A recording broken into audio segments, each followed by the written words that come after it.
Let me say this from the get-go. I really don't like Donald Trump, but I'm going to hold my nose and vote for him, and I'm here to tell as many people as will listen why I plan to do that. I hope that enough people will do likewise that he will be our next president. Yes, it's to keep Hillary out. Nothing could be more important right now. The only thing worse for America than Trump as president would be Hillary as president. You see, the things that might worry me most about Donald Trump as president, I frankly don't think he'll be able to accomplish them. He won't be allowed to carry them out. On the other hand, the worst of what Hillary promises to do, she will accomplish, and fix them into the fabric of our society for long after a Hillary Clinton presidency. I think that because I look at what Obama, another evil person who did get to be president, was able to accomplish and what he was not quite. Obama has tried very hard to rule by his word alone. I suspect that Hillary or Trump will try the same thing. But this, happily, is where Obama did not succeed, except for little bits here and there. What stopped him was our system of government, our Constitution. He fancied himself sufficiently expert in the Constitution to try to make end runs around that pesky document that got in his way so much. I think Hillary's expertise in the Constitution and how to pervert it is probably comparable to Obama's. I doubt if Trump's measures up to them. Hillary would likely enjoy some of the limited success that Obama has enjoyed in ruling by decree. I don't think Trump's bluster is up to it. Donald Trump is a brash loudmouth and a boor. And unfortunately, his rhetoric does appeal to some of the most unsavory sorts of people. It's important to note that that does not make Trump one of them. I'm sure that in every presidential contest, racists, white supremacists, and neo-Nazis have found one candidate more acceptable to them than the other. That does not make that candidate a racist, a white supremacist, or a neo-Nazi. Hillary is a schemer, a conniver, who will say or do anything to accomplish her frankly wicked agenda and to further herself. I won't go into her criminality and deceitfulness. Everybody's heard about that. Her evil agenda has the backing of people and forces as evil as she is, who have managed to present themselves as forward-thinking and compassionate when they are anything but. Let me declare something here, and this will not be the entirety of my argument. I maintain that the slaughter of millions of innocent human beings waiting simply for the chance to be born is an evil every bit as heinous as Hitler's Holocaust or the millions murdered by Stalin. Simply in terms of numbers, this society of ours has many times exceeded the crimes of these two monsters. We've had presidents who have promoted this crime and presidents who have tried to oppose it. Obama has been by far the most rabid champion of this crime. If Hillary succeeds him, she will certainly at least equal him. If you don't agree with me on that, this video might not be for you, although I hope you'll still hear me out. Of course, I've heard some comparisons, veiled and not so veiled, of Donald Trump to Hitler. I also heard comparisons of Obama to Hitler. I've made that comparison myself, and I still do. I've even worn the t-shirts to say so. And not in rural Texas, in Washington, D.C. Yes, that was scary. I'm happy to say the worst I ever got was the F word.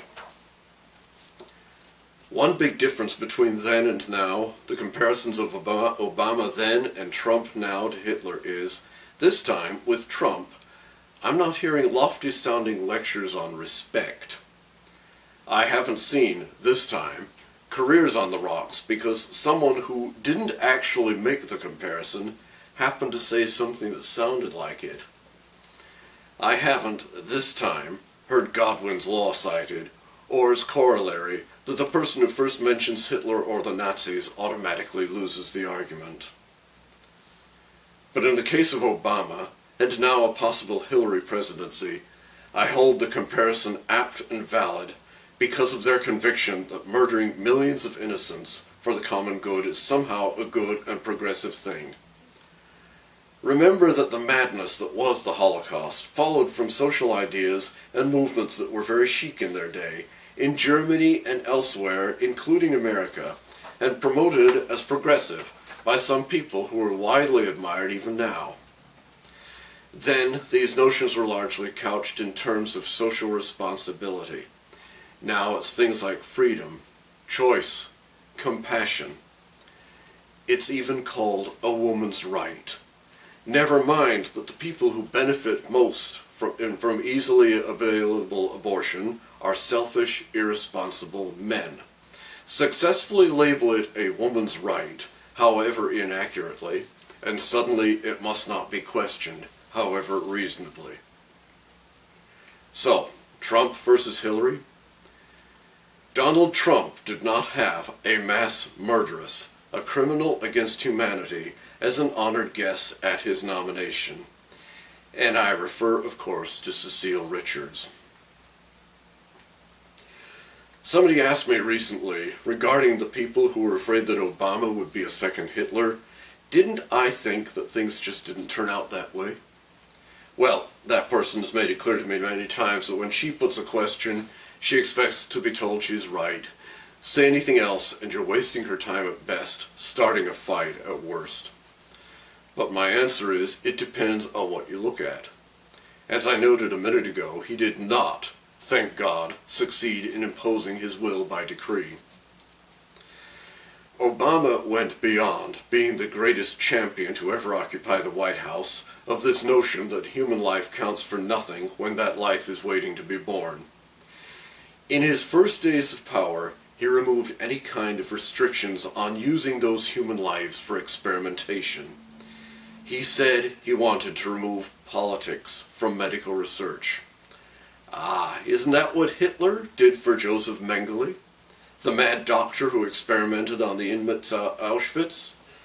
Looking to advance medical knowledge, of course. Oh, Barry, you didn't know about this. Well, let's try the Tuskegee study of syphilis in poor black men. You can look that up, or ask your wife about it. Then reflect on how you followed in that grand tradition. Politics interfering in medical research. That means ordinary, right-thinking people have the chance to say, hey, we're fine with advancing knowledge, especially when it can help people. But some ways of getting there are just plain wrong. Expect more of this if Hillary gets in. And how about co-opting the churches to give their seal of approval to his immoral policies, declaring these policies to be Christian? It's not enough now to live and let live, which to a large extent could be the Christian way. No, now we're required to celebrate, support, and take part in immorality. Hiding behind the banner of Christianity, wasn't that what Hitler wanted to do? Bring the churches goose-stepping after him. The ones that won't do it, well, they're the troublemakers. Expect more of that if Hillary gets in. I'll give Obama this much. Maybe he's really enough of a deluded megalomaniac to believe he's really on a par with God in dictating what God's church must believe. I give no such excuse to Hillary. She will scheme to cover herself in Christian trappings while demanding that churches change their teachings. She's said as much. She's said it's time for the churches to come round to what she promotes. She's also expressed her disdain for Catholics and evangelicals.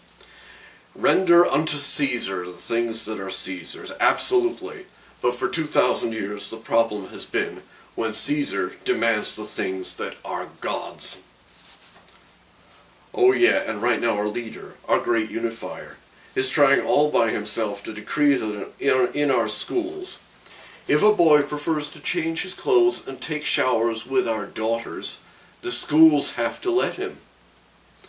Happily, the courts seem inclined to give him some trouble with this one. Not the policy, unfortunately, but again, his imperial overreach, his single-handed bullying. Expect more of that if Hillary gets in. The scariest thing is this, and I'm not the first to say it, not by a long way. The next president will certainly appoint one, and likely several, Supreme Court justices. Do we want Hillary appointing those who will collude with her in dismantling our society to build her brave new world? Who, when she can't get the votes from the elected representatives of the people, will find her immoral, amoral agenda in the penumbra of the Constitution? What if she appoints Obama? Or Bill? No, it's too important to keep Hillary out, even if that means having Trump in. I doubt if Trump will serve more than a term. We will survive Trump's bluster and bombast. I don't see how we can survive Hillary. Thank you for listening.